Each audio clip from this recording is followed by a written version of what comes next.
Hey everyone, real quickly before this video begins, I would like to apologize for not uploading a little over a week now. It's just I got sick last minute, and of course Christmas came up and all that stuff, so I didn't really have time to make a video. I did make the little get ready teaser thing, yeah. I made one video, just to kind of let you guys know I wasn't dead. But anyways though guys, but it's a new year, 2014, a lot of stuff coming up this year. I'm super excited about kicking it off with a brand new series, The Minecraft Hacker. I'll get into that video in a minute, so I'm not going to lose focus here. Without further ado, let's go ahead and start the video.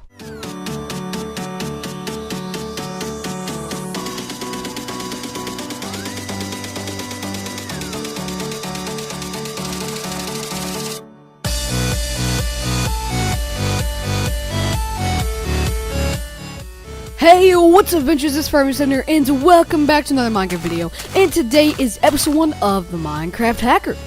What this series is going to be is little tips and tricks for saving resources and time inside of Minecraft, hopefully to help you guys play the game with a little more ease.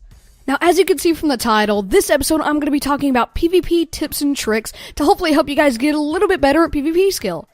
So I'm going to go ahead and get right into it here. The first tip I have for PvP is for your sword, and that is sword blocking and hitting.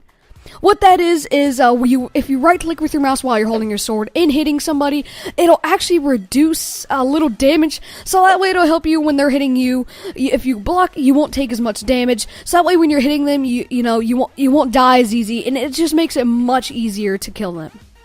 Now, the second thing is a very important thing, and I probably recommend this most out of any of the tips and tricks I'm about to give you, and that is critical hits. This is a major thing in PvP that most people don't even know about. Now, most people think this is when you jump up in the air and hit them, but that is not right. Well, it sort of is. If you jump up in the air and then hit them while you're going down, falling from the air, that gives you a critical hit, and it does, I think, twice as much damage or something like that. If you can continue to jump while you're fighting and hit them every time you go down, you will easily win. The third tip I have for you guys is movement. This is most effective when you're actually in combat, which is for avoiding damage, basically. Like, let's say you're in a sword fight, try moving around in circles around the person as you hit them, because that'll help avoid damage, and, they won't be able to hit you as easy because they'll have to keep moving around. And the same goes for when someone's shooting you with a bow. Try to move from side to side or something to keep them from hitting you, because that'll help you. You won't get killed as easy, and, it just helps a ton. So make sure you move around a lot when you're actually in PvP combat, so that way it's harder for them to hit you. The fourth trick I have is aiming your bow. Now, I know that's pretty generic, but here's what I mean by that. See, a lot of people aren't very good at bow for one reason. They don't think ahead. When you're shooting a bow at somebody, you need to think what their next movement will be. Because let's say they're moving one way, well, they're probably going to be trying to avoid the arrow like I explained just then, and they're going to be moving around. You got to think ahead and think what their next movement will be, so you can shoot an arrow completely not where they are, and then they'll happen to move that way, and it'll hit them. So I can't really train you guys to do this. This would be more of a thing you guys will have to practice yourselves on thinking ahead, but if you guys can teach yourself to do that, that would be amazing, because it does help a lot when you're using your bow.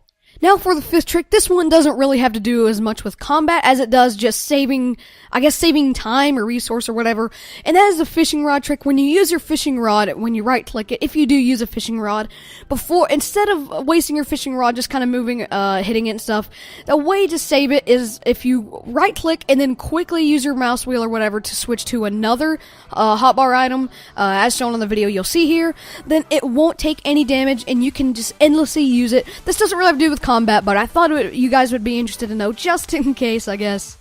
And now the last trick I have for you guys is flint and steel. Now, you can only do this in MCSG as far as I know. I know you can't do it in Hive. You may be able to do it in other servers. But if you have a flint and steel and you're in combat with somebody, try to light them on fire, because then they'll take damage from fire if they get lit in fire. And you can easily kill them because they're getting hurt and it's hard for them to move around. And they take damage at the same time. So if you can, guys, use flint and steel and try to light someone on fire in combat. Just be careful not to light yourself, like I always do. But that's it for this episode, guys. Don't forget, if you did enjoy this video, to drop a like. And as always, a subscription to my channel is appreciated. Hopefully some of these tricks helped you guys out. And thanks so much for watching, buddy, and bye-bye!